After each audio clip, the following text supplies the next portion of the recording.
મહારાજે એવું કીધું અહીંયા કે બીજી સેવા આપણે સેવાને એમ કે એટલે નોકર કરતો હોય એ ક્રિયા કહેવાય.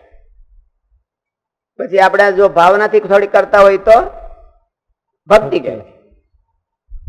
અને નિષ્ઠા ક્યારે કહેવાય? એને ગમે એવા સંજોગો આવે તો ગમે એવા સંજોગો આવે તો એમાંથી હટે નહીં.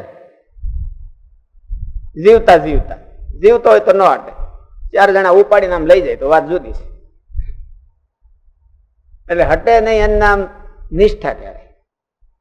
અને જન્મો જન્મનું કમિટમેન્ટ થાય તો એને ઉપાસના કહેવાય. મારે તો આવતા જન્મમાં હોતે આ જ સેવા કરવી છે, મારી મનગમતી કરવી છે, આને કોણ સંભાળે, જો ઓલી દે તો એ જ કરવી છે, એમ નહીં. એને અનન્ય કહેવાય, અનન્ય ભાવ કહેવાય. અને એને ઉપાસના કહેવાય.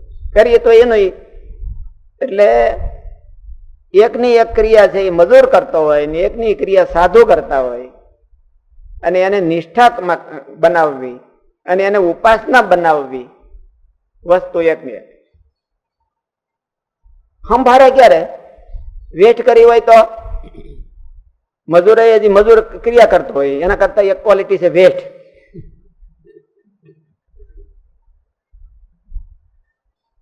વેઠ કરી હોય તો વેઠ કહેવાય, ક્રિયા કહેવાય, ભક્તિ કહેવાય, નિષ્ઠા કહેવાય અને ઉપાસના. એકની એક વસ્તુ. ફેર શેમાં પડે? ભાવના. ફેર શેમાં પડે? એ ક્યાં એંગલ થી કરે છે. આપણે મહારાજની સેવા કરીએ છીએ, મહારાજની ઉપાસના કરીએ કે મહારાજની નિષ્ઠા સાબિત કરીએ કે મહારાજની ભક્તિ કરીએ કે વેઠ કરીએ, એ આપણે જોવાનું. વેઠ કરી હોય તો શું સંભાળે? બરાબર એને પાઠ ભણાવી દીધો, જવાબ દઈ દીધો. વેઠમાં તો એવું જ વેઠ થી જવાબ દેવા દે એ ભક્તિ ન થાય. મરે ખાધેલી ચીજો સંભાળવાની કીધી છે તો હું સંભાળીએ?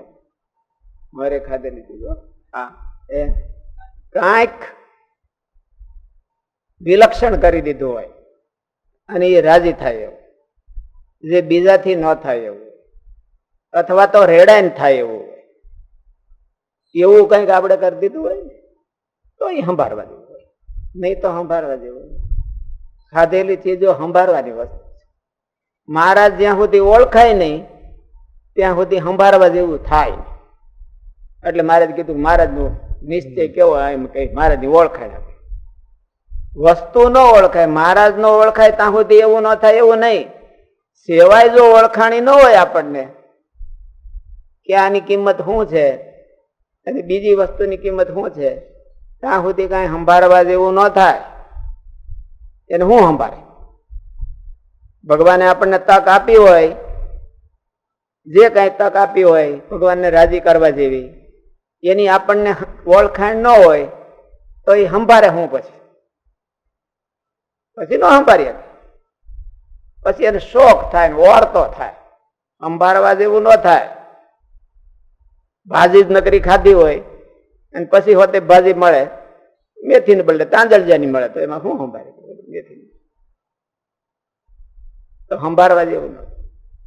સંભાળવા જેવું કે જો એને ઓળખાણ હોય તો સંભાળવા જેવું. અને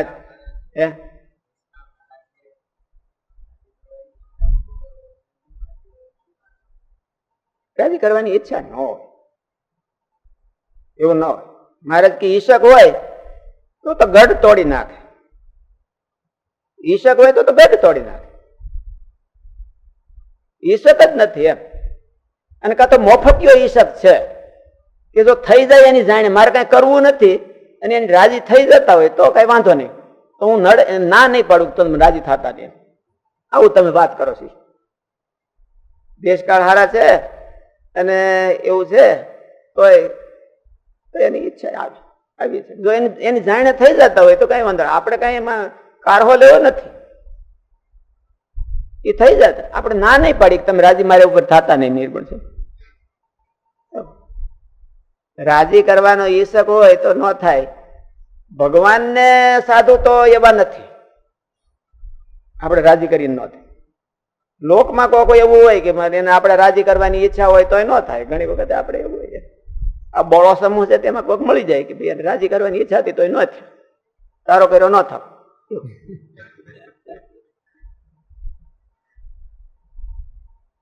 ભગવાનને સાચા સાધુ હોય તો એવું ન હોય, કરે તો રાજી જ થાય. અને કરે તો રાજી સાચો જ હોય, કરે તો રાજી ન થાય તો એમાં કઈક વાંધો હોય. તો કઈ વાંધો હોય તો કઈ બહુ ધોખો કરવા જેવું નહીં કે ન થયા તો કઈ નહીં. પ્રતિપાદિત વિષય મોરે ખાધેલ સારી સારી વસ્તુને ભગવાનના સુખને સંભાળી રાખવી. મુખ્ય મુદ્દા ભગવાનનું સુખ અથવા ભક્તિનું સુખ એકવાર યથાર્થ અનુભવાયા પછી ભૂલાતું નથી. એટલે મહારાજે ઓલે સંસ્કૃત વચનામૃતમાં નિશ્ચયનું સુખ, નિશ્ચયના સુખમાં આ બધા આવે. નિશ્ચય પછી તરત જ મહિમા આવે, ભક્તિ આવે, નિષ્ઠા આવે, ઉપાસના આવે. આ બધા એની લાઈન ના છે. એક એક દ્રઢ થતું જાય એટલે એક એક આગળ વધતું જાય. એટલે નિશ્ચયનું એક સુખ હોય છે. નિશ્ચય એટલે સંબંધ, એની હારે સંબંધ જોડ્યો હોય એનું એક સુખ છે. કાલે આ બધા નહોતા ને એટલે થોડી વાત કરી. શાસ્ત્રીજી મહારાજ હતા તો એમને કથા કરી તો નાનદા સ્વામી બહુ રાજી થઈ. નાનદા સ્વામી બહુ રાજી અને ઓલી હાકર આપી ખોબો. અને ત્યારે ને ત્યારે કૃષ્ણચંદ્ર સ્વામી પાસે પગે લાગવા ગયા સ્વામી, તો સ્વામી આમ બે હાથ મૂકી દીધા ને આખું આમ શરીર સ્વામી ઢળી ગયા. શાસ્ત્રીજી મહારાજ શું કહેતા કે મારે કઈક મુશ્કેલી પડે તો ઓલી હાકર તો હાચવી રાખી હતી ને આખી જિંદગી સંભાળતી. કૃષ્ણપ્રિય સ્વામી વાત બહુ સરસ કરી. સ્વામી શાસ્ત્રીજી મહારાજ ધામમાં જવાના થયા તો છેલ્લા બે દી મોટા મોટા સંતોને લાગત એમ સંભાળતા જ રાખ્યા.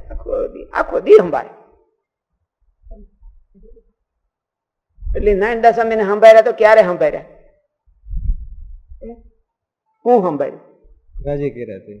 એને રાજી અતિ રાજી થઈ ગયા હોય અને એ જ સંભાળવા જેવી વસ્તુ. ચીજો ખાધેલી, એમ ચીજો ખાધેલી હોય એ સંભાળવા દે. એટલે કોઈ વાતે ન થતું હોય એવું કરી દીધું હોય. ત્યારે શાસ્ત્રીજી મહારાજ કહેતા ને કે ઓલો યજ્ઞ કર્યો ત્યારે મહારાજે દર્શન દીધા. કાળસારી શું ઓલું, હા એ બીજું ઓલું મંદિર કર્યું ત્યારે સ્વામીને જંગલમાં ભૂલા પડ્યા તો મહારાજ આવીને માર્ગ બતાવી ગયા. મોણપડીને હા માર્ગ બતાવી ગયા. એ સંભાળવા જેવી વસ્તુ. કઈક કરી બતાવ્યું હોય અને રાજી થઈ ગયા હોય મહારાજ, અથવા તો મોટા સંતો રાજી થઈ ગયા હોય. નાનદા સ્વામી રાજી થઈ ગયા હતા, કૃષ્ણચરણ સ્વામી રાજી થઈ ગયા હતા, પુરાણી સ્વામી ગોપીનાથ પુરાણી સ્વામી રાજી થઈ ગયા. અને એ જે યાદ કાલે એવા દાખલા ઘણા ગોત્યા હતા. ઓલી કઈક ટાંકી બનાવવાની હતી એક મિસ્ત્રી ને નાનદા સ્વામી પ્રસંગ છે ને છગનભાઈ મિસ્ત્રી, હા સાબરમુટલા હતા ને કે સાબરમુટલા વડતાલમાં ટાંકી દેતા અને એ બનાવી. સ્વામીએ એને એકાદશી થી લાડવા ખવડાવ્યા. પણ એ ભગત એમને સંભાળતા બધો એકાદશી નકોરડી કરતા પણ આવી થઈ નથી કોઈ દિવસ સ્વામીનું રાજી. એને જીવમાં જો સંભાળ્યો, જીવમાં આ બધી જીવની ચેષ્ટાની વાત છે, જીવના પ્રયત્ન. રેડાઈ ગયો હોય ક્યારેક, એનો જીવ ખેંચાઈ ગયો હોય એમાં, અને જે થાય અને એ જે પ્રસંગ બને એ સંભાળવા જેવો બને. એટલે એ ખાધા જેવો બને. આપણે કોઈ દી કઈ કારહો જ ન દીધો હોય અને એમાં શું સંભાળવાનું રે? કારહો ન દીધો હોય તો સારા દેશકાળ ન રહે તો પણ તે પછી ભૂલો પડતો નથી. આ વચનામૃતમાં શ્રીજી મહારાજે વાત કરી છે ભગવાનના સ્વરૂપનું યથાર્થ જ્ઞાન જેના હૃદયમાં એકવાર થયું હોય તેને પછી દેશ કાળાદિક વિષમ થઈ જાય તો પણ તે જ્ઞાનનો લેશ તેના હૃદયથી જાય નહીં. જેમ ભરતજીને મૃગ દેહમાં તથા બ્રાહ્મણ દેહમાં પણ પરમાત્માના સ્વરૂપનો તથા ભક્તિ કરેલ તેની જીવ રેડીને ભક્તિ કરી હતી. જીવ રેડીને ભરતજીએ ભક્તિ કરી હતી તો મૃગના દેહમાં પણ યાદ રહી લો. ઓહો ક્યાં એ ભક્તિ ને ક્યાં આ પાંદડા ખાવાના.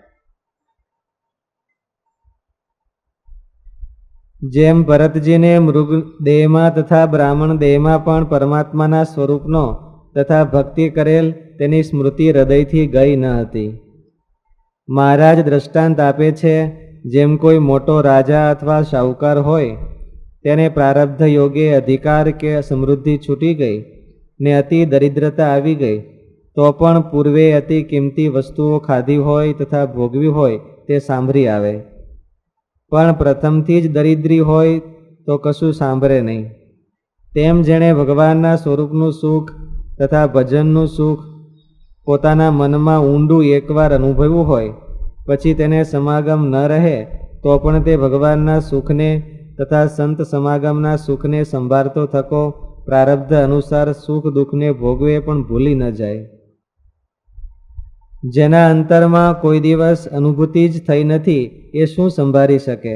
સત્સંગમાંથી હું મજા આવે, એ સત્સંગમાં જીવ રેડ્યો ન હોય તો હું મજા આવે, હું સંભાળે. મને અત્યારે હજી સાંભળે છે કે સ્વામી કથા વાર્તા કરતા હતા, ભણકાર પડઘા કેવા બોલતા હતા ને એ હોતે સાંભળે. ઠેકાણું હું વાત કરી હતી એ સાંભળે. જીવ રેડીને સત્સંગ કર્યો હોય તો એ સાંભળે છે. જીલ્યો એમ કે સ્વામી આ ઠેકાણે આવી વાત કરી હતી ને, આ ઠેકાણે આવી વાત કરી હતી, આ પડકારો આવો માર્યો હતો ને, હામાં આ બેઠા હતા. પણ જીવ રેડીને સત્સંગ કર્યો હોય ને એનું સુખ લીધું હોય તો નો હાજરી હોય ત્યારે સાંભળે, અને સાંભળે તો એનું સુખ એને આવે. હોય હાજર હોય ત્યારે ડામાડોળ કર્યા હોય તો એને શું સાંભળે? ડામાડોળ સાંભળે, સાંભળે. એટલે સત્સંગનું સુખ છે, નિષ્ઠાનું સુખ છે, સેવાનું એક જાતનું સુખ હોય. એ કરી દીધું હોય, શેડા ભેળા કરીને કરી દીધું હોય ત્યારે એને સાંભળે, નહીં તો એને સુખ આવે, નહીં તો સુખ ન આવે. સાંભળે તો ખરું બધું.